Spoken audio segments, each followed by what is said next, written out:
Hello and welcome back to We Dive Deeper.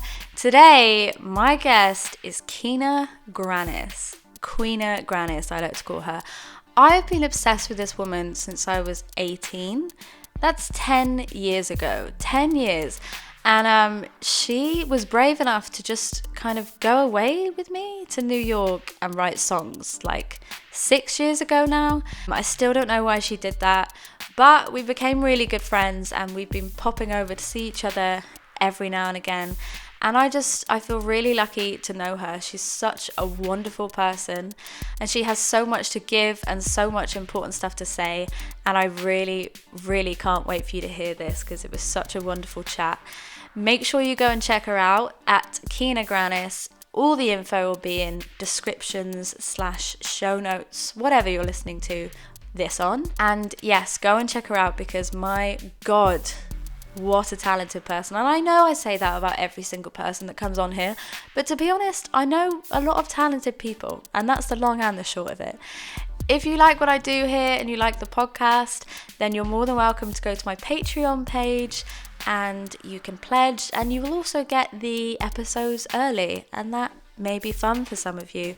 If not, just follow me on social media at Kate McGill or the podcast at We Dive Deeper. Okay, enough shameless plugging for me. Onward with the amazing chat with Kina. I really hope you enjoy. Kina Grannis. Hi, Kate. The love of my life. Okay, it's already too much. My 18-year-old self is going crazy right now because when I was in university, I just moved out and I found you on YouTube and went crazy. And I mean crazy. I think I watched every single video and I covered every single song of yours.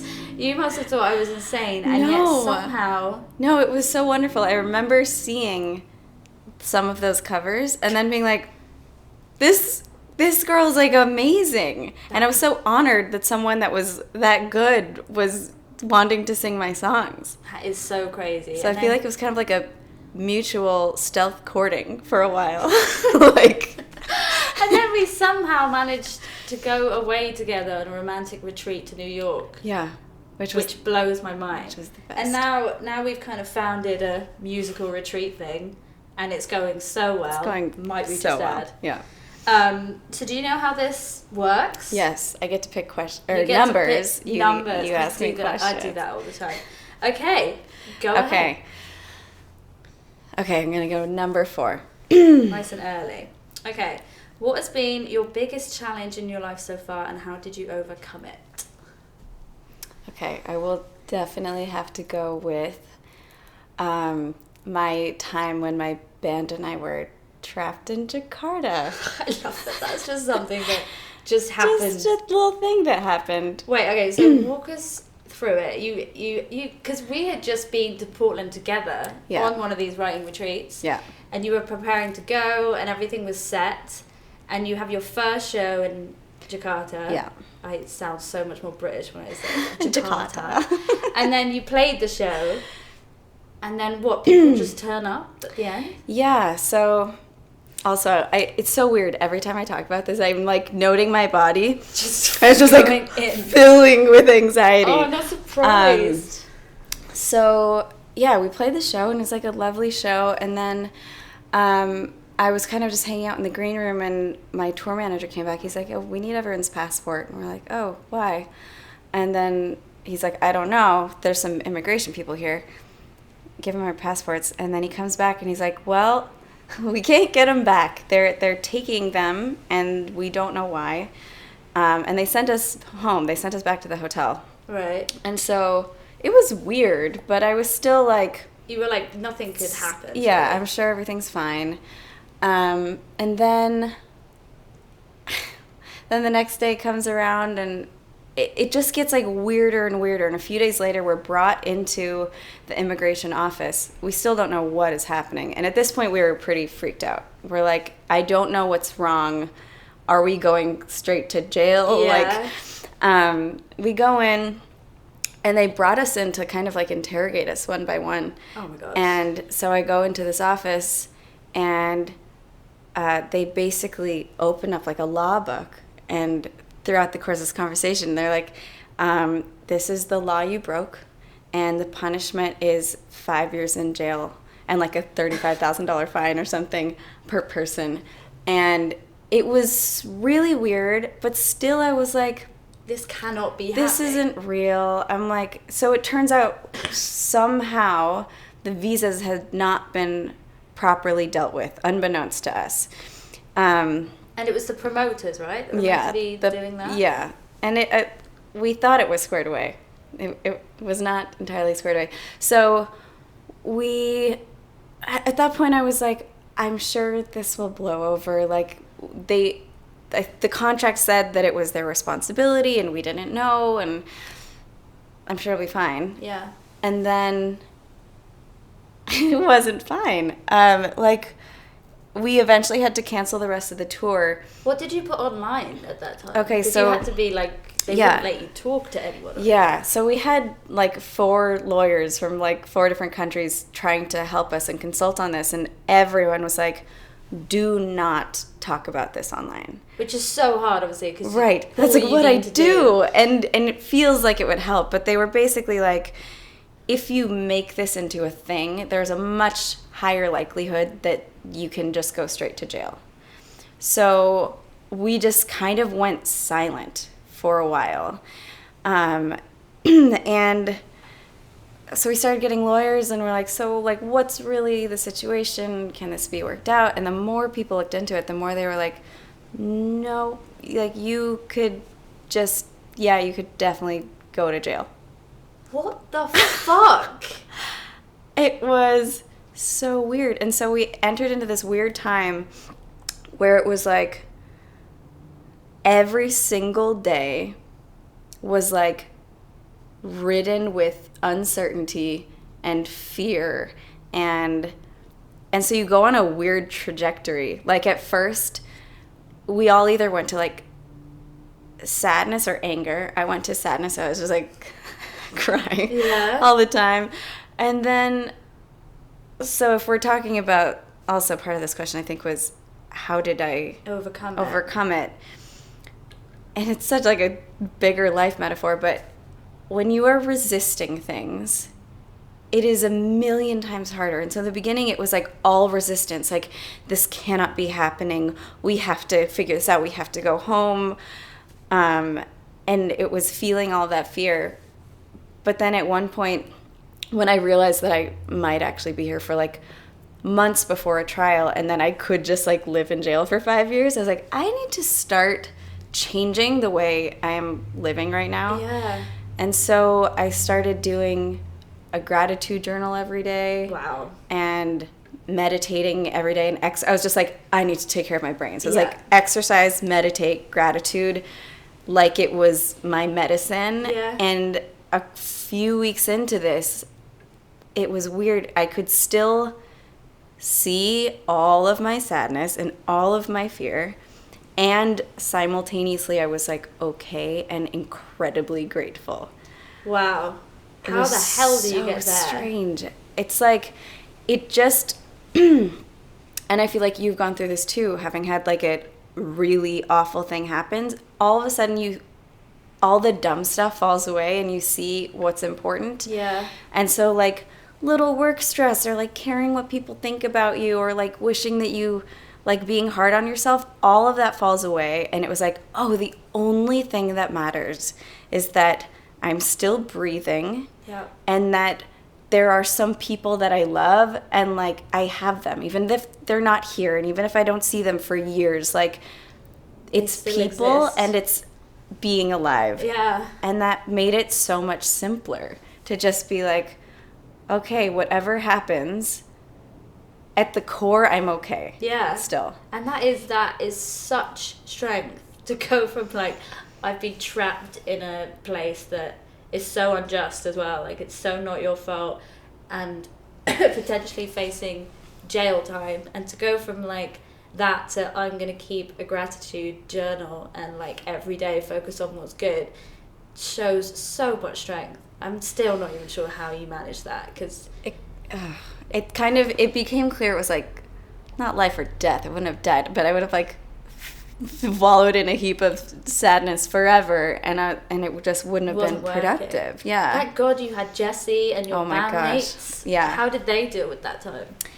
It was a really beautiful thing to witness because, Jesse and I, we had our own, version of taking care of each other, but it was 5 of us, and everyone fell into this, like, perfect balance. Like, it would switch off who's having the worst day, and who, like, really needs space or care or whatever.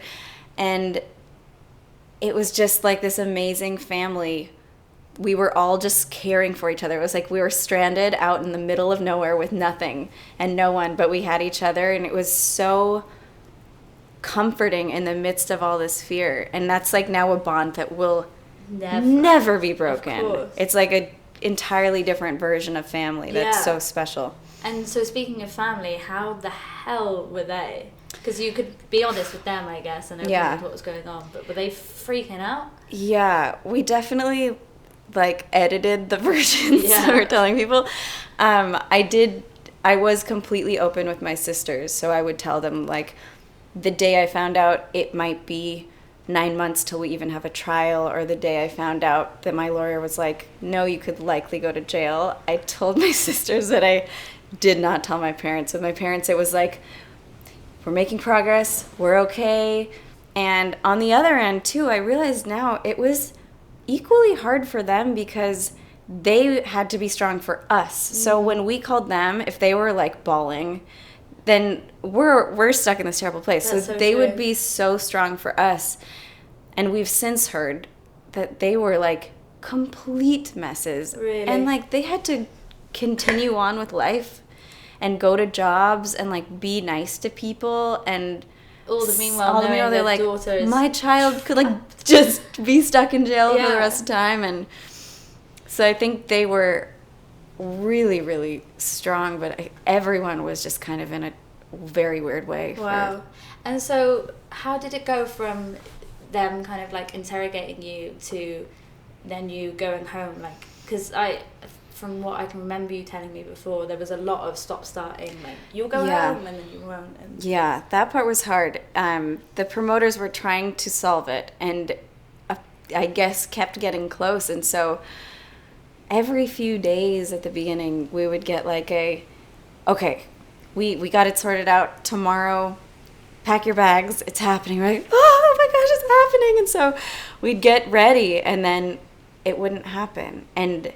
And then that would happen again in a few days or a week later. And you realize being hopeful is a very beautiful thing, but there's some contexts in which hope is really dangerous. Like, you always want to remain hopeful. Yeah. But having seeds of hope, real seeds of hope being planted all the time when they don't amount to anything, it was like this so destroying, incredible crash. And so we got to a point where I had to be like, do not tell me if it looks like we're going home. No. Because my body can't handle the letdown anymore.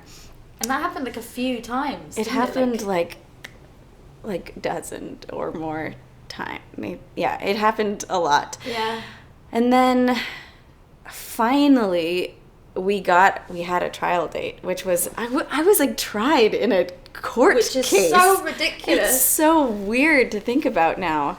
But it was like 3 months in, and the court case kind of came out of nowhere, and we had to basically like plead guilty and hope that we would be sent home. And I was asked to give a personal apology on behalf of the band and like a personal plea.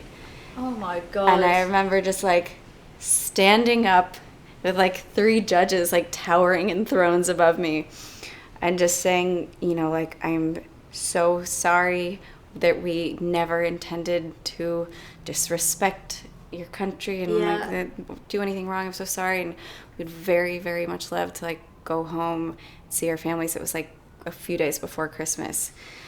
And it was like so tense and so crazy. But I had one of those movie moments where they like hit the gavel And they're like, basically, you're going home. And we all just burst into tears, and it was like, I can't even imagine the emotion, like the intensity of every emotion, the happiness, the sadness, the fear, like everything must have just been so heightened. Your body must have like, did you get ill or anything, or like how did your body feel? like survive that? Yeah. It did so feel much? Insane. Like, so we were there, we ended up being there for exactly 100 days. That's crazy, isn't it? It does feel very like meaningful somehow, yeah. But like my whole body for like 100 days was like in a peak state. I feel like it was, everything mattered 100% every day. Wow. And then the court case was like obviously insane feeling. Yeah. But I do remember being able to like let any of that feeling go for the first time when we found out that we were going to go home was really an insane feeling. I literally can't even imagine. And then like calling our parents. How was that? That was, it was such a wild experience.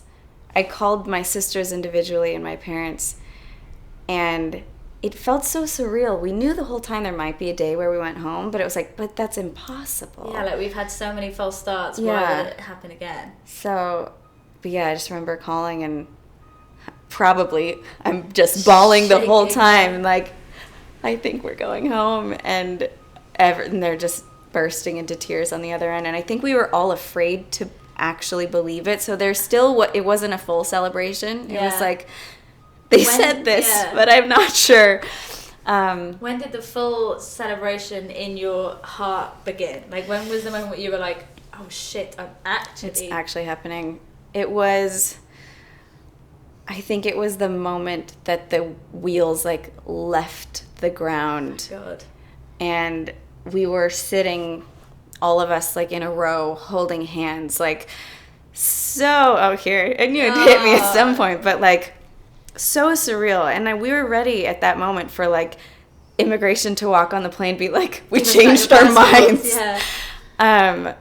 And so it was like, we couldn't really talk or laugh or celebrate yet. So it was this like silent, tense holding of hands. And then like the plane starts to go and we're in the air. And then like finally there was this moment of relief.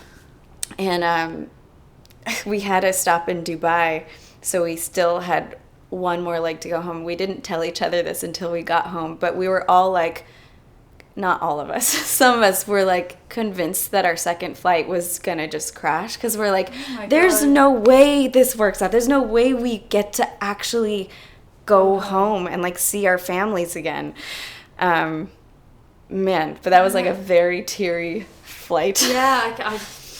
And so when the wheels touched LAX and you like, because your family and friends were there waiting for you, right? Yeah. What was that like? So I knew that my parents were going to be there.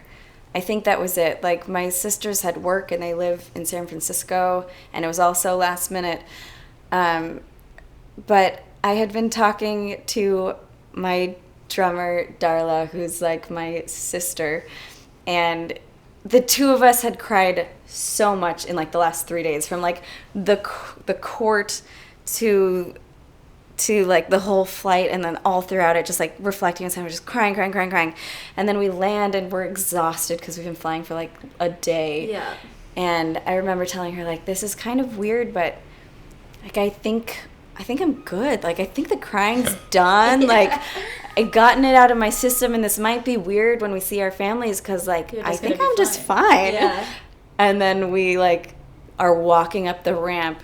And then there was this huge, it was my whole family and so many of our friends, and they had signs, and we like looked at each other like, oh, there are some more tears. And we just started bawling. And it was like, I just remember it feeling like electric inside of my body, like hugging my sisters. And we're just like sobbing as hard as you, like, oh my gosh, I get to see these people again. Yeah. It was so incredible. And just in time for Christmas, like, I mean, I imagine it would have been a very weird Christmas for you anyway, but thank God Christmas was, you were with your family. 3 months. 3 months. So crazy. I always feel the need to say this too, though. I strangely don't have hard feelings towards Indonesia, and I don't feel like it was Indonesia's fault. I think there were like a lot of messy things, and no one had ill intentions. It was like a lot of little just things that didn't line up, and it unfortunately happened that way. But I don't like. You don't have any anger or resentment towards anyone. Yeah, it's just more like, well, that was unfortunate. But actually, now I'm just so grateful for it. Yeah, like every day. Yeah. Now, like we've said about in the last couple of days, like when you have a big life event like that, you can't see life in the same way again. Like the really little boring things do not matter anymore. So it's the worst thing that ever happened, but like how cool that that's kind of your, I don't know what the word is, but everything else is just so much shinier and better now. It just puts things into perspective. Yeah. And then it starts to wear off because we're humans and we're stupid, but I like know in my heart of hearts that I like felt the truth of like what really matters, and that's been so helpful. And how was then getting back into normal life? Because you can't just go from being trapped in a place for 100 days, not being able to see your friends and family, to just living life again. Like, it just doesn't work. Yeah. I didn't know that. You were just like, everything's gonna be good. I was like, we've been wishing for a thing for 100 days. Surely when it happens, it's like, I will never be sad again. And I will never, everything's going to be awesome. And then it was pretty immediate, just upon even like getting to my parents' house and settling in, and you realize you can't perpetually hug and cry these people and celebrate. Like at some point that part ends, and a different topic of conversation comes up. And then like that felt so weird. And then you're like, I can't spend the rest of my life talking about and processing this experience, but also anything else than that feels in comparison. Yeah. And so it was really hard, and all of us kind of went through a long, unexpected depression, just kind of trying to, you had to like refigure out how to do life. You experienced a similar thing, right? Yeah, I mean, it feels exactly the same in how you're describing it. Like, it feels too big to not talk about all the time, because that's your whole 100% of your brain is in that, thinking about it. Your body feels it still.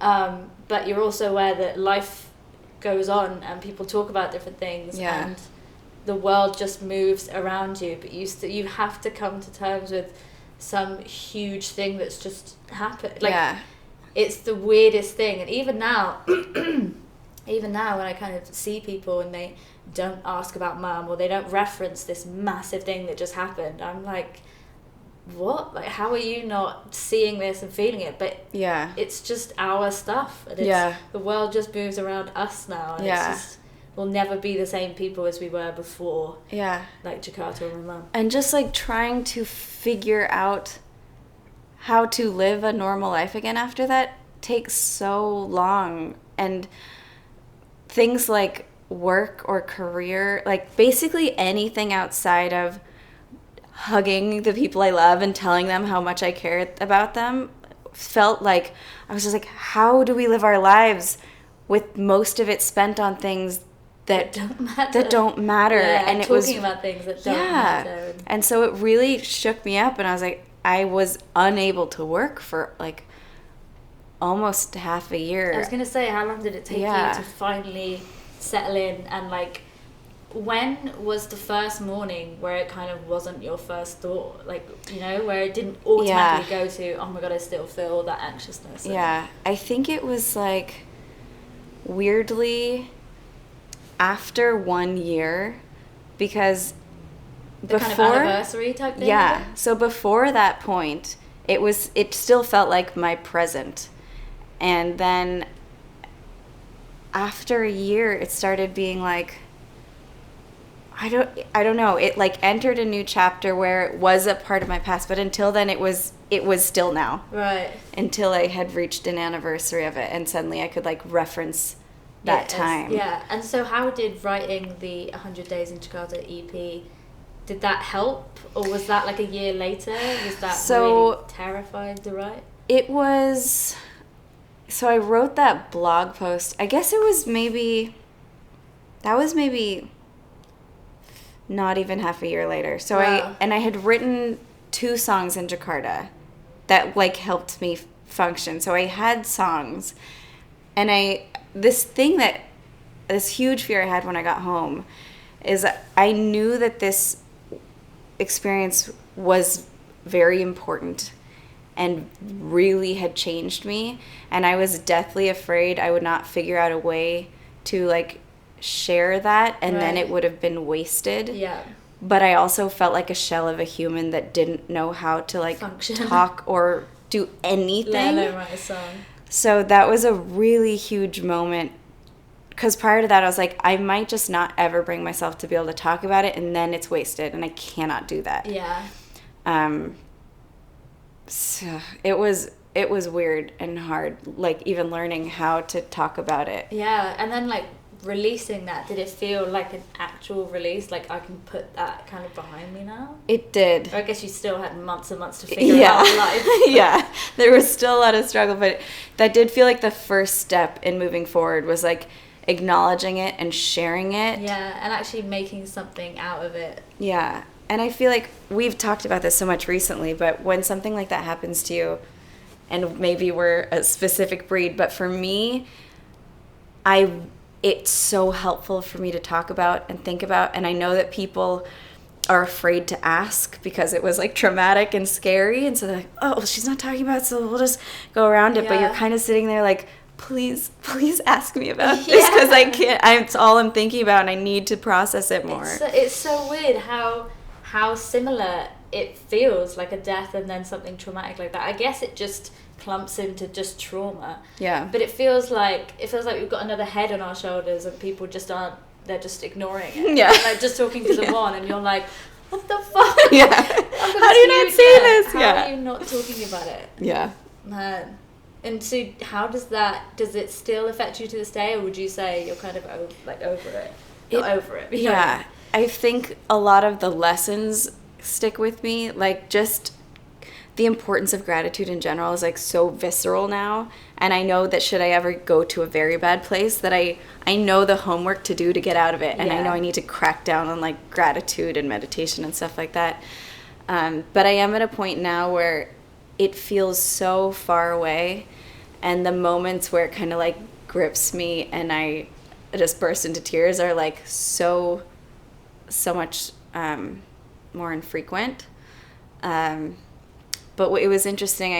I can talk about it all the time now, and I'm fine. But then on the anniversary this year, which was 3 years of coming home, I happened to like be opening my phone, and I looked at a calendar and I saw the date, and I remembered, and I was in my head, I was like, wow, it's been 3 years. And then I went to tell Jessie out loud, and then I just like like burst into tears. And it's like the rest of the year, my brain, in order to function, allows it to be a story, but on that one day, it is real again. Wow. Yeah, because I hear so much about anniversaries being a huge thing, and you know, the first one's a really big deal, like make sure that you have people around you, blah, blah, blah. But in my head, I'm like, it's just a date. Surely it can't be that bad. But that emotion just like erupted in you. Yeah. And I thought like, what the hell? Yesterday was fine. Yeah. Wow. It's so strange. Okay, so let's go with another number. Okay. I'm 27. Okay. What was the most traumatic part of your childhood? I love these ones.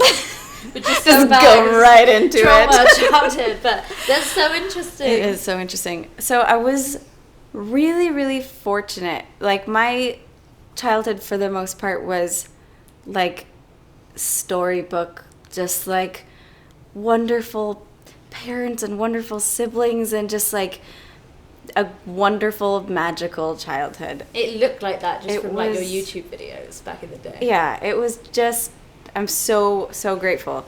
I think the blip in it was when I was a freshman in high school.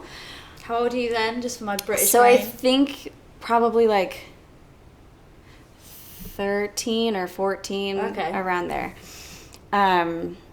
My mom, she like, and my memories around this are very vague, I think, because I blocked a lot of them out because I was very, freaked out by everything. But she like wasn't feeling well, and I remember her being in the hospital for a couple days, like her stomach hurt, and we didn't know what was happening. And then, so it turns out she had a very rare blood disease called polycythemia vera, and I actually don't remember if this is correct. I don't remember there being a whole lot of debriefing within my family about it. I remember my dad sitting my sisters and I down and telling us, and I could tell that he was very emotional, and the fact that he was scared made me very scared. And then I don't remember talking about it a lot, but I had the internet, and so I started Googling and learning how like this can turn into leukemia at any point, and that it's like cancer, and I'm like, it was so scary. And so I felt like I could lose my mom at any point. And then I also think I was too afraid to like talk about it. And so I remember my mom coming home and just like life resumed. And I think so it was like a 2-part trauma here. One was like learning that my mom was sick and worrying that she might die. And then this like overwhelming guilt that like I was so afraid and so scared, and I didn't tell her anything because I just like was afraid to bring it up. And I think that just kind of like rotted in me for a lot of years, this fear and guilt, and like knowing that my mom must be so scared, like she could die.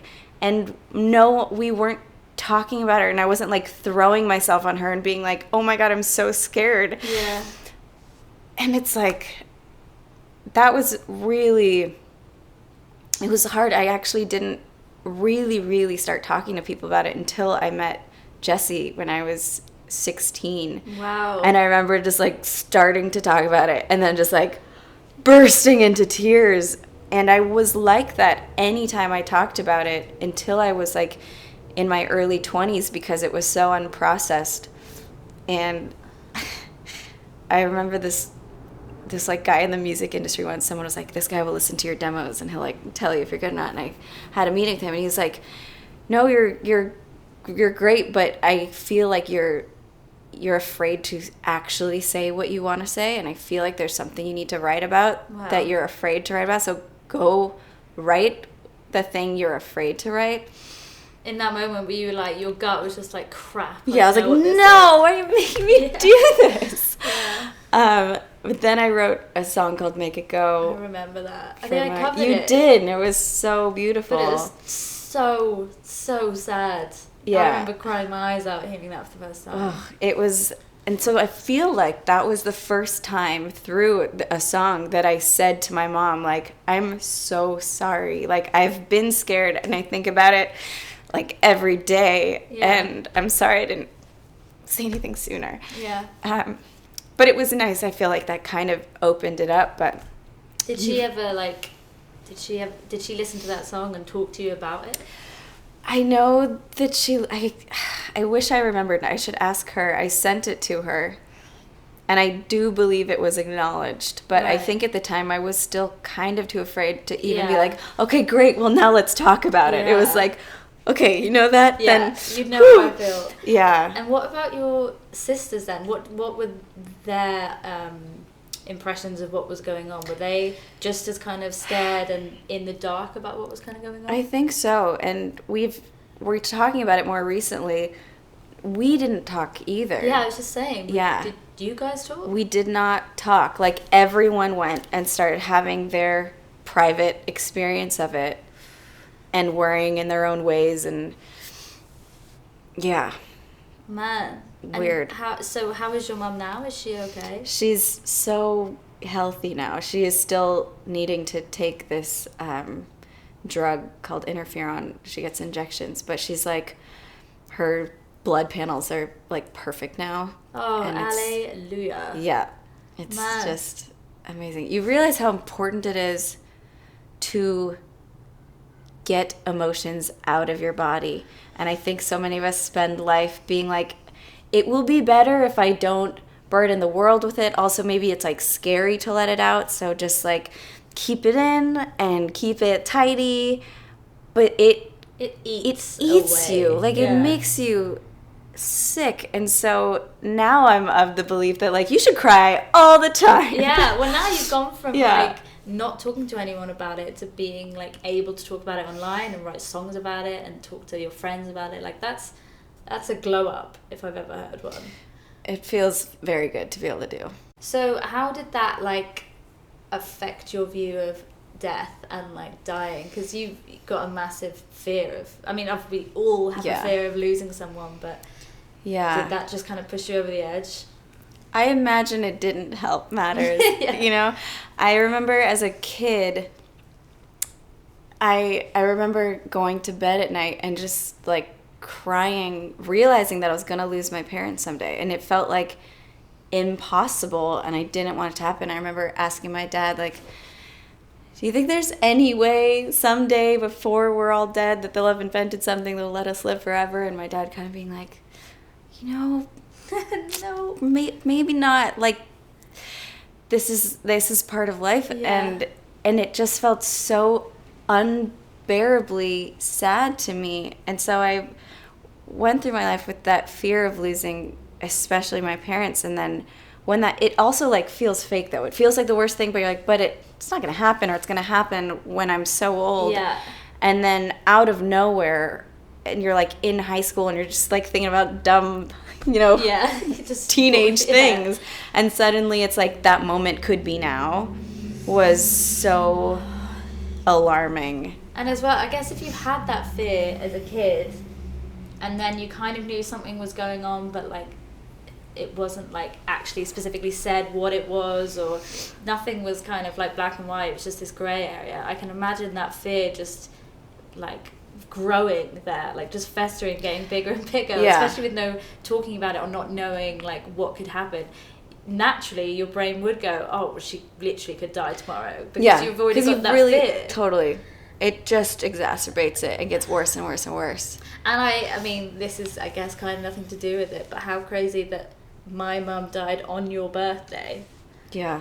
That was a crazy thing, but it was interesting because, so we had talked the night before and had like this wonderful conversation. And we don't really like and we don't do phone. That. Yeah. It was the first time maybe we've done that. Yeah. And it was so nice. And the next morning I remember being like, oh, so nice to talk to Kate. That was so wonderful. I'm going to like check on how she is. And then you responding with like, happy birthday, but like, soz, my mum died on my birthday. And the day before we had talked about birthdays and expectations and how stupid they are. And you're like, I don't want to have any expectations, but I always like invent scenarios in my head that obviously don't happen. And then I'm like let down. And in a way that was like, it relieved me of anything. It just put things in perspective so much, where I was like, I guess, yes, I'm grateful that I'm alive for another birthday. And also, this day does not matter at all because things like this happen. And it was just like the whole day was just like thinking about you and thinking about your mom and just being like, why would I ever get caught up in like silly stuff when this can happen at any time? It was really like... Isn't life just fucking mental? Yeah. It just chucks you curveballs. It does. You're crying about my mum. Oh, I love you so much. Yeah. You want to pick another question? Maybe we should get away from death. Okay, how about 50? 50. I don't think anyone's picked that yet. Are you good at saying you're sorry? I have like 2 relationships with sorry. Right. One is that I think I do it annoyingly too much in a weak way that I should work on. Same. You know, where I like nudge someone or like make a weird sound, or and I was like, oh sorry, I'm so sorry, I'm sorry. And like, sure, people are like, please stop You saying are that. fine. Yeah. So that's like a version of sorry I need to work on. I do feel like how I've always felt when it comes to conflict and yeah, I just want to be very generous with my sorries. Like I don't understand why you would want to hold it back. I will like give every version of a sorry I can think of. Like, I'm sorry that you felt that way. I'm sorry that I said it that way, and I'm sorry that this whole situation's weird. And it's like just anything I think they might need a sorry for. I want to give every sorry. I'm exactly the same, and I think we're people pleasers. Yes. In the think you're highest right. degree ever. Yeah. And I think I get frustrated myself, and I know my friends and family get frustrated with me when I'm like, oh, sorry, blah, blah, blah. And they're just like, what the hell are you saying sorry for? Like, that's the most ridiculous thing. But I'm like you, like, if I'm having like an argument or something, the first thing I want to do is check myself and be like, hang on a minute, did I fuck up here? And like, in a way, I kind of want it to be my fault, because it means because you can solve it if it's your fault. Yeah. Like, I can sort that out, and I can know that situation will never happen again, and I will gladly say sorry. And also, I think you're like mature if you can say sorry. Me and Josh are reading this book called The Rules of Life, and like one of them was kind of like, say you're sorry even when you're kind of not in the wrong type thing, because it's just, it goes above like who said this and blah blah blah. It's just about, I don't want to be in this situation, this feels crap, I love you, life is too short, there is just no point to be going at this again and again and again. Yeah. Just say sorry. Like, it's a kind thing to do. Yeah, it means like I care. Yeah. I care, and I see your discomfort or pain or sadness. Yeah. But then I know a lot of people that when it feels so unjust and they feel like they've been wronged, right, it feels horrible to say sorry, because you're like, fuck you, right? And so I guess I kind of get that, but at the same time, I feel like you shouldn't apologize for something that you definitely did not do wrong. Yeah. Like, you shouldn't be like, fine, is this what you want? And like agree to a false story, but you can be like, I'm so sorry that you feel this way, or I'm sorry if you misunderstood it, because I never intended this. Yeah, like, you don't have to say sorry exactly what happened, but you kind of say sorry, like, you felt that way, but you're a piece of shit. I mean, that's not how you should say sorry at all. It's one way. But I'd say I'm similar. Well, thank you so much for talking to me and for being so open and lovely and wonderful. You're a queen, and I worship the ground you walk on. You too, Kate. Man, I can't believe that I am friends with Kina Grannis. I still can't believe it, guys. Thank you so much to Kina for being so vulnerable and open and letting us all into that side of her life. I'm so grateful for the openness, and I thrive off those conversations. So to be able to have one like that with her was an absolute treat. Guys, if you like this podcast, then feel free to follow and subscribe, or give us a rating or review, because it really, really helps. We're all over social media if you want to come and join in the conversation. I would love to hear from you wherever you are in the world. So grateful to you all for listening, and I hope you have an awesome couple of weeks, and I will see you again soon. Bye.